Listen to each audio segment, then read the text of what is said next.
अस्सलामुअलैकुम नाज़रीन, आप देख रहे हैं सियासत टीवी और आलमी खबरनामा में आप सभी का खैर मकदम है। मैं हूं नाजिमा। सबसे पहले नजर हेडलाइंस पर। ट्रंप के नुमाइंदा खुसूसी की शायरान के जिलावतन बेटे रजा पहलवी से खुफिया मुलाकात का इंकशाफ। रजा पहलवी ने ईरान में महंगाई के खिलाफ एहतजाज की आवाम से की थी अपील। ईरान में करेंसी गिरावट, महंगाई और मुजाहरों के बावजूद हुकूमत गिरने के आसार नहीं, बरतानवी मीडिया का दावा।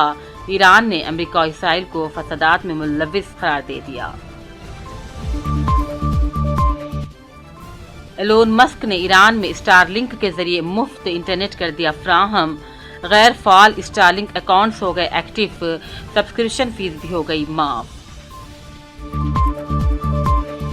ईरानी अवाम के असल कातिल ट्रंप और नेतन्याहू हैं। सरबराह ईरानी कौमी सलामती कौंसल अली लारीजानी का बयान। ईरान में मुजाहरे भी थम गए। फ्रांस अब ग्रीनलैंड में कौंसल खाने खोलेगा। अमेरिकी नायब सदर की डेनमार्क के हुक्काम से मुलाकात के दौरान फ्रांस का बयान। थाईलैंड में मुसाफिर ट्रेन पर क्रेन गिर पड़ा, 25 से ज्यादा हलाक, दर्जनों जख्मी। और रूस में बर्फबारी के तमाम पुराने रिकॉर्ड टूट गए। मॉस्को शदीद सर्दी की लपेट में। रवा माह 146 साल रिकॉर्ड की 5वीं सख्त बर्फबारी।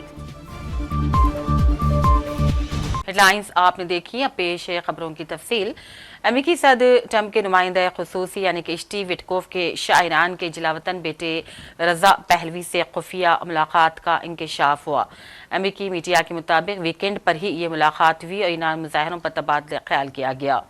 ईरान में पुरतशद्दुद मुजाहरों के बाद ईरानी हुकूमत मुखालिफ शख्सियत और ट्रंप इंतजामिया के दरमियान ये पहला आला सतही मुलाकात थी। वाज़ेह है कि ईरान के आखिरी बादशाह के जिलावतन बेटे रजा पहलवी ने ईरान में महंगाई के खिलाफ जारी मुजाहरों में शिद्दत लाने के लिए मुल्क भर में अवाम से अपील की थी और वो सड़कों पर निकल पड़े थे। लेकिन हम आपको बता दें कि ऐसा बताया जा रहा है कि ईरान में अब मुजाहरे खत्म हो गए हैं क्योंकि हुकूमत ने अवाम की बात सुनने और अमल करने का फैसला कर लिया है। उधर बरतानवी मीडिया ने दावा किया है कि ईरान में करेंसी के कदर में गिरावट, महंगाई और मुजाहरों के बावजूद हुकूमत नहीं गिरेगी। बरतानवी मीडिया ने ईरान में पिछले हफ्ते जलाऊ, घेराव और लूटमार के वाकयात मुलविस फसादियों और नुकसानात की नई वीडियो जारी की है और बरतानवी मीडिया ने ईरानी सरकारी मीडिया के भी क्लिप्स नशर किए हैं। बरतानवी मीडिया के मुताबिक ईरान में इंटरनेट बंदिश के सबब ये वीडियोस बाहर नहीं आ रही थी, जबकि ईरान ने अमेरिका और इसराइल को फसादात में मुलविस करार दिया। ईरान में करेंसी की कदर में गिरावट, महंगाई और मुजाहरों के बावजूद हुकूमत गिरने के कोई आसार नहीं। ईरान की आला तरीन सिक्योरिटी इस्टेब्लिशमेंट में भी दरारों के कोई आसार नहीं। बरतानवी मीडिया ने ऐसा दावा किया है। टेस्ला व स्पेस एक्स के बानी एलोन मस्क ने ईरान में मुफ्त स्टारलिंक इंटरनेट फ्राहम कर दिया। अमेरिकी मीडिया के मुताबिक एलोन मस्क की कंपनी स्पेस एक्स अब ईरान में सारिफीन को स्टारलिंक सैटेलाइट सर्विस के जरिए मुफ्त इंटरनेट फ्राहम कर रही है क्योंकि ईरान में कई रोज से इंटरनेट बंद पड़ा था। वाज़ेह रहे कि ईरान में पहले से गैर फाल स्टारलिंक अकाउंट्स अब एक्टिव हो गए हैं और इनकी सब्सक्रिप्शन फीस भी माफ कर दी गई है। हुकूमत ईरान की जानिब से कई मुकामात पर जैमर्स लगा दिए गए ताकि मुफ्त इंटरनेट फ्राहमी को रोका जा सके। ताहम बेशतर इलाकों में इंटरनेट सर्विस बहाल हो रही है। अमेरिकी मीडिया के मुताबिक स्पेस एक्स की जानिब से इंटरनेट सर्विस मुफ्त फ्राहमी का ऐलान सदर ट्रंप और एलोन मस्क के दरमियान हालिया टेलीफोनिक राबते के बाद सामने आया था। टेलीफोनिक राबते के दौरान ईरान में स्टारलिंक सर्विस की फ्राहमी पर बातचीत की गई थी, जिसके बाद अब एलोन मस्क ने ईरान में इंटरनेट फ्री सर्विस शुरू कर दी है। अमेरिकी सदर ट्रंप ने मुजाहिरीन को फांसी देने की सूरत में ईरान को सख्त कार्रवाई से खबरदार किया। ट्रंप ने अमेरिकी मीडिया को एक इंटरव्यू के दौरान कहा उन्हें फांसी के बारे में अब तक कोई रिपोर्ट नहीं मिली, लेकिन उन्होंने साथ ही साथ ये भी खबरदार किया कि अगर ईरान में गिरफ्तार मुजाहिरीन को फांसियां दी जाती है तो अमेरिका बहुत सख्त कार्रवाई करेगा। सदर ट्रंप ने मजीद कहा कि हम नहीं चाहते कि ईरान में जो कुछ हो रहा है वो ऐसा ही जारी रहे, लेकिन जब हजारों लोगों को कत्ल किया जा रहा है, फांसी की बात हो तो फिर इन सब का नतीजा ईरान के लिए बिल्कुल अच्छा नहीं रहेगा। So far, my track record's been excellent, but you never know. be something kinetic like that, or more like cyber? Or Well, I can't tell you that. I know exactly what it would be. We have to make a decision. Sir, but I can't be. Obviously, I can't be telling you. Timeline, timeline. Sir, Jamie Dimon said today that it's not a great idea to be chipping away at the Fed's independence. Do you think Jamie Dimon's wrong about that? Yeah, I think it's fine what I'm doing. We have a bad Fed person. He was extended by Biden, and yeah, I think he's wrong. I think it's wrong. He's done a bad job. We should have lower rates. Jamie Dimon probably wants higher rates. Maybe he makes more money that way. On Sanctuary City, sir. Also was talking about the 10% credit cards. The House Speaker said that it could have negative side effects if it was imposed through Congress. Are you concerned about that? Have you talked about No, I'm not. I think that people that are paying 28% interest should be protected. We're talking about for a one-year period, but when you have a bank, whether it's Jamie Dimon or anybody else, charging people 28, 32%, 30%, 31%, one case 35%. No, I'll help those people. That's all right. Sanctuary City, sir, in your speech you said... It's a one-year 10%. Let the people have a break.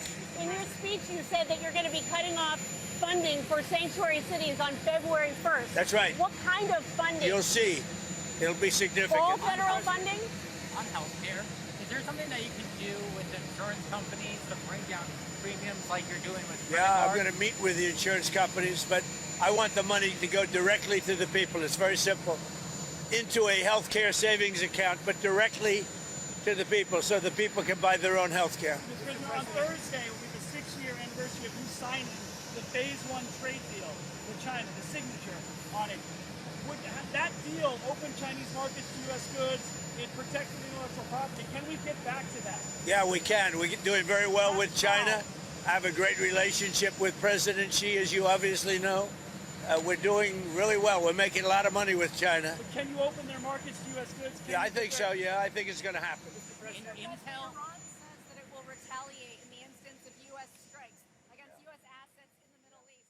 What do you say to U.S. service? अमेरिकी सदर Trump की ताज़ा धमकी पर Iran के आला अहदेदार का रद्दअमल सामने आ गया है। ईरानी आला कौमी सलामती कौंसिल के सरबराह अली लारीजाई ने सोशल मीडिया पर जारी पैगाम में अमेरिकी सदर ट्रंप और इसराइली वज़ीर आज़म नेतन्याहू को ईरानी अवाम का कातिल करार दे दिया। ईरानी आला कौमी सलामती कौंसिल के सरबराह अली लारीजाई का यह बयान अमेरिकी सदर के पैगाम के बाद आया है। याद है कि अमेरिकी सदर ने ईरान में हुकूमत के खिलाफ पुरतशद्दुद मुजाहिर करने वालों को बगावत पर उकसाते हुए कहा कि ईरानी इदारों का कंट्रोल संभाल लें, अमेरिकी मदद जल्द पहुंच जाएगी। ट्रंप ने ईरानी मुजाहिरीन को कातिलों के नाम महफूज करने का भी कहा था। फ्रांस ने ऐलान किया है कि वो ग्रीनलैंड में आइंदा माह यानी कि फरवरी में अपना कौंसल खाना खोल देगा। फ्रांसीसी वजीर खारजा ने इस इकदाम को डेनमार्क के उस स्ट्रेटेजिक इलाके पर एक सियासी पैगाम करार दिया जहां अमेरिकी सदर ट्रंप ने कब्जे की ख्वाहिश का इजहार किया। ये ऐलान ऐसे वक्त आया जब डेनमार्क के वजीर खारजा लॉरस लोके रासमुसन वाशिंगटन में अमेरिकी हुक्काम से मुलाकात कर रहे हैं ताकि आर्कटिक जजीरे के मुस्तकबिल पर बातचीत हो सके। ग्रीनलैंड मादनी वसाइल से मालामाल और नेटो इत्तेहादी डेनमार्क का नीम खुद मुख्तार इलाका है। ट्रंप ने गुज़िश्ता साल 12 ग्रीनलैंड को डेनमार्क से लेने की ख्वाहिश का इजहार किया था और ये कहते हुए कि अमेरिका को रूस और चीन के बढ़ते असर के बायस इस जजीरे की ज़रूरत है। अमेरिका ने मिस्र, जॉर्डन और इब्लान में काम करने वाली इख्वान मुस्लिमून से मुंसलिक तमाम तर तंजीमों को दहशतगर्द तंजीमों के तौर पर नामजद कर दिया। अल जज़ीरा की खबर के मुताबिक इक़दाम ऐसे वक्त आया जब अमेरिका ने इन ग्रुपों के खिलाफ कार्रवाई की जो उसे आलमी सतह पर इसराइली मफादात के खिलाफ समझते हैं। एक्स पोस्ट में ट्रेजरी सेक्रेटरी स्कॉट बेसेंट ने कहा, इख्वान मुस्लिमून के पास दहशतगर्दी की कार्रवाइयों का पुराना रिकॉर्ड पाया जाता है और अमेरिकी कानून के तहत नामजद ग्रुपों को मादी मदद फराहम करना और इक़्तिसादी पाबंदी लगाना गैर कानूनी है। इससे पहले भी ट्रंप ने एक एग्जीक्यूटिव ऑर्डर पर दस्तखत किए थे जिसमें उनकी इंतजामिया को तंजीमों को ब्लैकलिस्ट करने के अमल शुरू करने की हिदायत दी गई थी।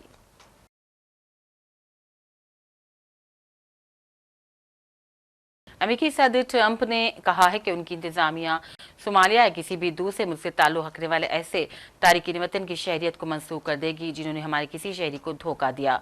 सदर ट्रंप ने कहा, हम उन लोगों के खिलाफ कार्रवाई कर रहे हैं जिन्होंने हमारे शहरियों को धोखा दिया और इसमें उन्हें सजा होगी। ऐसे लोगों की शहरियत हम मनसूख कर देंगे।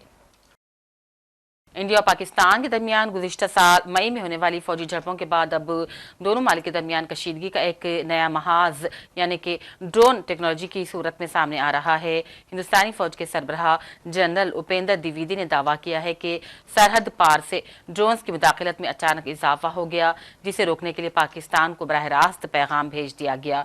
हिंदुस्तान के आर्मी चीफ ने बताया कि दोनों मालिक के director generals of military operations के दरमियान हॉटलाइन पर राबिता हुआ, जिसमें हिंदुस्तान ने ड्रोन परवाजों को नाकाबिल कबूल देते हुए सख्त एहतजाज रिकॉर्ड करवाया है। और उधर थाईलैंड में चीन के ताउन से जारी हाई स्पीड रेलवे ट्रैक पर एक क्रेन मुसावी ट्रेन पर गिर पड़ा और इसके नतीजे में कम से कम 25 अफराद हलाक और दर्जनों जख्मी हैं। हुकाम के मुताबिक हलाकतों में इजाफे का भी खदशा है।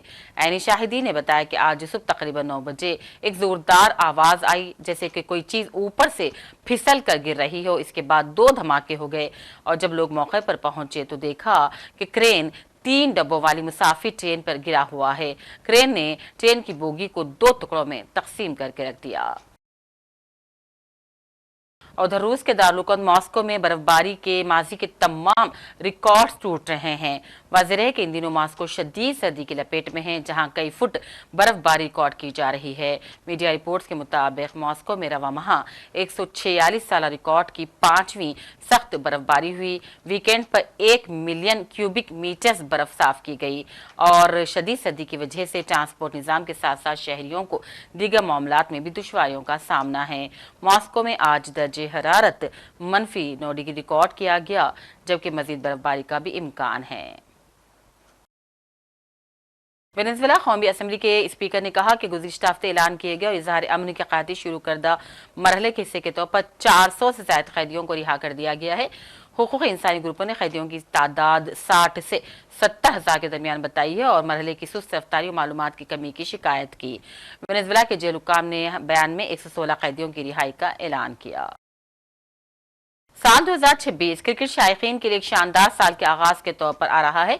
जी हां, इस साल कुल 3 आलमी कप खेले जाएंगे। पहला अंडर 19 आलमी कप खेला जाएगा। 2026 अंडर 19 आलमी कप कल यानी कि जुमेरात 15 जनवरी से ही शुरू हो रहा है। आईसीसी ने इस टूर्नामेंट के लिए हिंदुस्तान और पाकिस्तान को अलग अलग ग्रुप्स में रखा है। इसका मतलब यह कि हिंदुस्तान और पाकिस्तान टूर्नामेंट के लीग मरहले में नहीं खेलेंगे। अंडर 19 आलमी कप 15 जनवरी से 6 फरवरी तक जिम्बाब्वे और नामीबिया में मुश्तरका तौर पर खेला जाएगा। इस आलमी कप में 16 टीमें हिस्सा ले रही हैं, जिन्हें 4 ग्रुपों में तकसीम किया गया है। हिंदुस्तानी टीम टूर्नामेंट के लीग मरहले में अमेरिका, बांग्लादेश और न्यूजीलैंड के खिलाफ खेलेगी। आखिर में हेडलाइंस पर डालते हैं एक और नजर। ट्रंप के नुमाइंदा खुसूसी की शायरान के जिलावतन बेटे रजा पहलवी से खुफिया मुलाकात का इंकशाफ। रजा पहलवी ने ईरान में महंगाई के खिलाफ एहतजाज की आवाम से की थी अपील। ईरान में करेंसी गिरावट, महंगाई और मुजाहरों के बावजूद हुकूमत गिरने के आसार नहीं, बरतानवी मीडिया का दावा। ईरान ने अमेरिका और इसराइल को फसादात में मुलविस करार दे दिया। एलोन मस्क ने ईरान में स्टारलिंक के जरिए मुफ्त इंटरनेट कर दिया फ्राहम। गैर फाल स्टारलिंक अकाउंट्स हो गए एक्टिव, सब्सक्रिप्शन फीस भी हो गई माफ। ईरानी अवाम के असल कातिल ट्रंप और नेतन्याहू हैं। सरबराह ईरानी कौमी सलामती कौंसल अली लारीजानी का बयान। ईरान में मुजाहरे भी थम गए। फ्रांस अब ग्रीनलैंड में कौंसल खाने खोलेगा। अमेरिकी नायब सदर की डेनमार्क के हुकाम से मुलाकात के दौरान फ्रांस का बयान। थाईलैंड में मुसाफिर ट्रेन पर क्रेन गिर पड़ा, 25 से ज्यादा हलाक, दर्जनों जख्मी। और रूस में बर्फबारी के तमाम पुराने रिकॉर्ड टूट गए। मॉस्को शदीद सर्दी की लपेट में, रवा माह 146 साल रिकॉर्ड की 5वीं सख्त बर्फबारी। इसी के साथ आलमी खबरनामा का सिलसिला अब यहीं अख्ताम को पहुंचता है। पूरी टीम के साथ दीजिए इजाजत। देखते रहिए सियासत टीवी। अल्लाह हाफिज।